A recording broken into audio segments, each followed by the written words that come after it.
Welcome back to another episode of Tailgate with the Tullies. I'm CJ.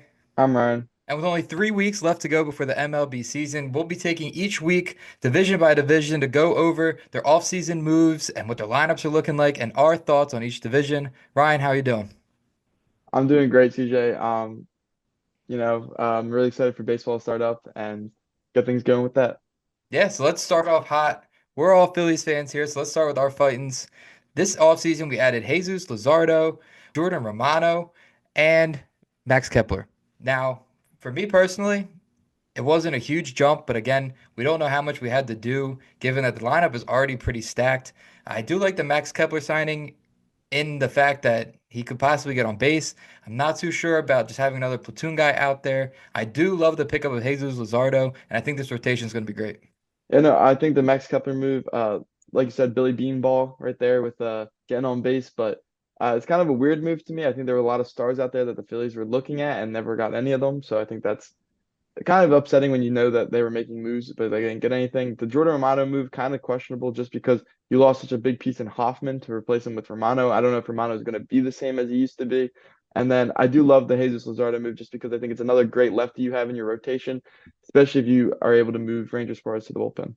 Yes, as you said, we lost Hoffman. We also lost Carlos Estevez, who was a trade deadline move last season. So another bullpen arm you're going to lose there. The Phillies did finish first in the division last year at 95 and 67. I'm not seeing too much of a fall off there. We did lose to the Mets 3-1 in a series, so in division standings does scare me. But I do love the moves we made. And looking here at the projected lineup this year, we do have Turner, Harper, Bohm, Schwarber, Costi, Stott, Realmuto, Kepler, Marsh. So kind of keeping that lefty righty. Another big jump off is going to be Schwarber not leading off. I don't know your thoughts on that. No, I think it's a good move. I think that it's kind of it's one of those things where it's been working in the past, but you do see those times where Schwarber very struggles. I think it's something that they might go back to if Turner starts to fall into a rut. I do like the idea of leading off with your speediest guy and getting him on base to where Harper, Schwarber can rake this guy in. I mean, even as much as I don't like him, Alec Boehm, he can get RBIs. So getting someone like Trey Turner in on base, very important to start an inning. Yeah, I think having Harper get the most at bats possible is the most important thing. I wouldn't even hate at some point if they started leading off Harper. I know the Yankees did it with Judge and Acuna leads off for the Braves at times. So just getting Harper those consistent at bats, and he's going to be someone who gets on base. You kind of have a rocky bottom of the lineup here, so that kind of scares me with people on base for these guys. But I do think Harper is someone who can always get on base, and I'm really looking forward to the Phillies this season. Yeah, I wouldn't say I'm really looking forward to the Phillies this year. I'm kind of sick and tired of the disappointment, but I wouldn't be surprised if they did make another little run. Yeah, let's jump into the Braves last year, 89 and 73, tied with the Mets for second in our division. Again, a weird end of the season for them having to play the Mets and balance that out.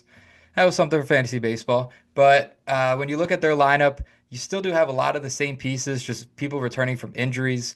At some point, you're going to get Acuna back and you're going to get Strider back. So these are guys that are kind of going to be like little into the season additions. So that's always good to see for a team. This offseason, you did add Jerickson Profar, who is somebody who I thought was a huge underrated free agent and possible movement there in the offseason. So for them to get him and help out with that outfield is great. Ryan, do you have any thoughts on the Braves? Yeah, they also got Brian De La Cruz, who I think is another guy who you can kind of platoon in the outfield. Profar mix them around, like you said, getting a lot of guys back from injury, which is huge, especially for a team that still made the playoffs last year. Despite all the injuries they had, they've been a team that's been able to do that. They won the World Series without Acuna, so I think getting these players back, especially Strider, your ace, and Acuna, one of the best players in the league when healthy, is very important for them. I think that this team is, without a doubt, probably the best team in our division when fully healthy, and I think it is something scary as a Phillies fan. Yeah, we mentioned a lot of those additions, but they did also lose Max Fried, Soler, Darno, Morton, Minter, Urshela, and Laureano. So a lot of key pieces in that team. You look at this lineup, they still have Profar, Riley, Ozuna, Olson, Albies, Harris, Murphy, Kelnick, and Arcia. So it's still a stacked team, but these are some key pieces that you're going to be missing this year.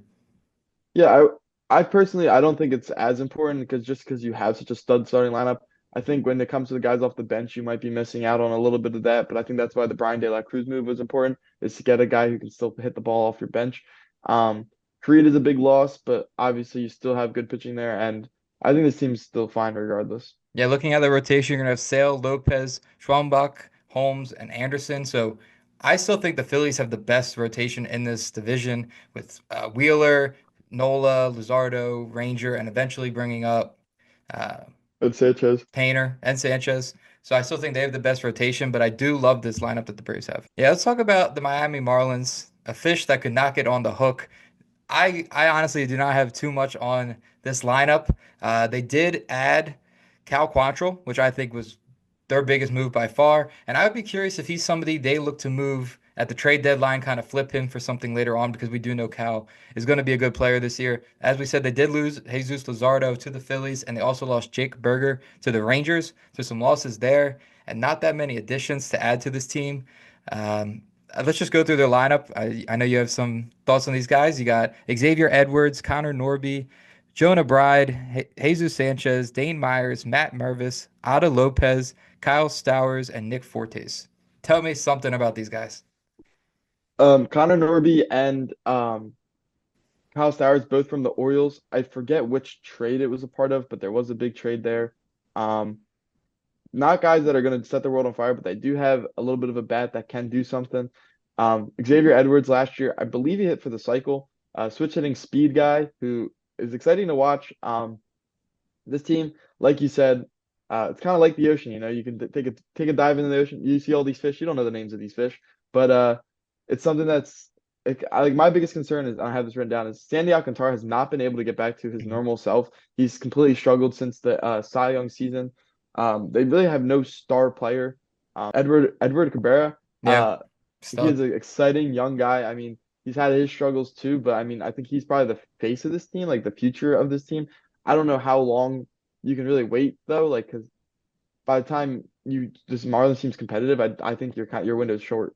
Yeah, that's why I'd be curious to see if they move some of these, maybe a Cabrera, maybe a Cal Quantrill, some guys to get reimbursed for later on if they're trying to rebuild this thing. But yeah, it's going to be an interesting season for the Marlins. Last year, 62 and 100. I don't see them getting much better than that. I think they're getting worse. Their best bat last year was Jake Berger, and he's gone. Yeah.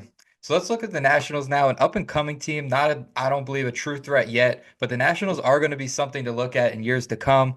Just looking at their additions they made, they add Nathaniel Lowe, who was pretty good for the Rangers. They also add Josh Bell back to the lineup, Paul DeYoung, and Michael Soraka. So some big moves there on a team that's young, getting looking to get a little experience. Yeah, no, this team, I actually think that they could be a not threat to make the playoffs, but kind of like sneaky like wild card team. Um, you have Kyber Ruiz, CJ Abrams, who's one of my favorite players in the league, Stone Garrett, James Wood, Dylan Cruz, Jacob Young, all these guys, especially now you have Cruz coming up. Jacob Young's been a speedster in center field. Uh, James Wood last year came up and was already doing great things. He's got the power and the speed. CJ Abrams has been doing a great job at the shortstop position. Stone Garrett, a guy you can kind of move around a little bit in the infield and put him in the outfield. He's a big power bat. And then Kyber Ruiz, a switch hitting catcher. That's something that's so rare anymore. And it's awesome to see. I think this team, I think their biggest issue is pitching. I think that they don't Yeah, really have definitely. a guy pitching. Mackenzie Gore is, I think, they're probably the best pitcher they have on the roster, and I still don't think he's that good. I think, especially just being a Phillies fan and watching the Nationals always struggle against us because of their pitching, and I don't see that getting better from this year. But I think that they could sneak into the playoffs. I don't know about sneaking into the playoffs. I do think they have a good thing going forward, but I still think they do have a lot of pieces they need to pick up. Going forward, we have to talk about the New York Mets. They had an offseason to be remembered, and I think I'll be curious to see how everything plays out for them. They did add, obviously, Juan Soto, Clay Holmes, Venky Motaz, Minter, Stanek, Jose Siri, and on top of all those additions coming onto the team, they re-signed Pete Alonso for 2 years, Sean Manaea for three, and Jesse Winker for another year. So a team that made a push last year. They knocked out our Fightins. Just getting better, obviously. Yeah, my biggest point was the fact that not only did you add Soto and you add Clay Holmes and you add Frankie Montas, you also got back three of your main pieces of why you were able to go to the NLCS last year. Um, it's something that, as a Phillies fan, it kind of scares me that a team that beat us in the playoffs made like 10 times the moves we Yeah. made and got better in the fact that they have all these pieces. I still think they're the Mets at the end of the day and they could choke it.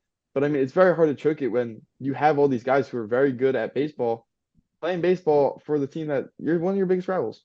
Yeah, looking at this lineup, I mean, it's big names everywhere. You got Lindor leading off. You'll have Soto, Alonso, Nimmo, Vientos, who he had a surprising year last year. I'd be curious to see how he grows on that. Winker, Alvarez, McNeil, and Taylor. So there's a lot of speed in that lineup, a lot of pop mixed throughout. Pete Alonso can keep his thing going. That's a little scary for everybody in that division. But as you say, the Mets are going to Met. But with the push they made last year and the confidence that had to have given them, adding all these key pieces, I think this is something the Mets can't mess up. Yeah, no, I agree. I think it's something where I want to keep saying the Mets will Met, the Mets will Met.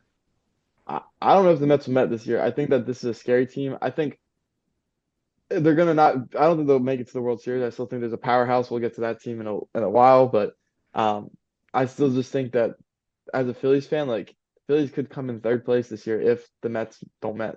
Yeah, so let us know. What are your thoughts, Ryan, on who's going to finish where in this division? I'll start off at the bottom. I think that the easy answer here is the Miami Marlins. I think they haven't made any splashes. They kind of are content with being bad right now and kind of tanking.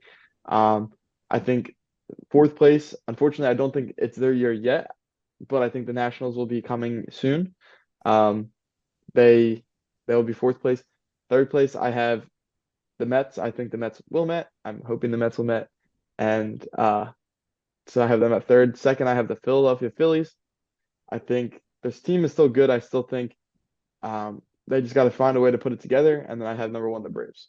Yeah, I honestly have the same exact thing. The Mets do scare me. I think them and the Phillies could be interchangeable just depending on injuries or how things go. I do think the Phillies rotation is what makes them stand out throughout every other team in this division.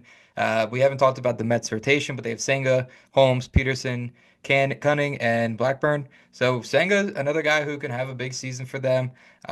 Clay Holmes, obviously we know about, but I don't know. I think the Phillies rotation does make them the difference. And I think that Braves lineup is just so strong. And it's going to be I'm going to be curious how they start without Acuna, but if they can get things rolling early, I see no breaks on this team. All right, guys. Well, thanks for watching another episode of Tailgate with the Tullys. I'm CJ, and check us back next time as we continue to go through the MLB divisions. Catch you guys next time.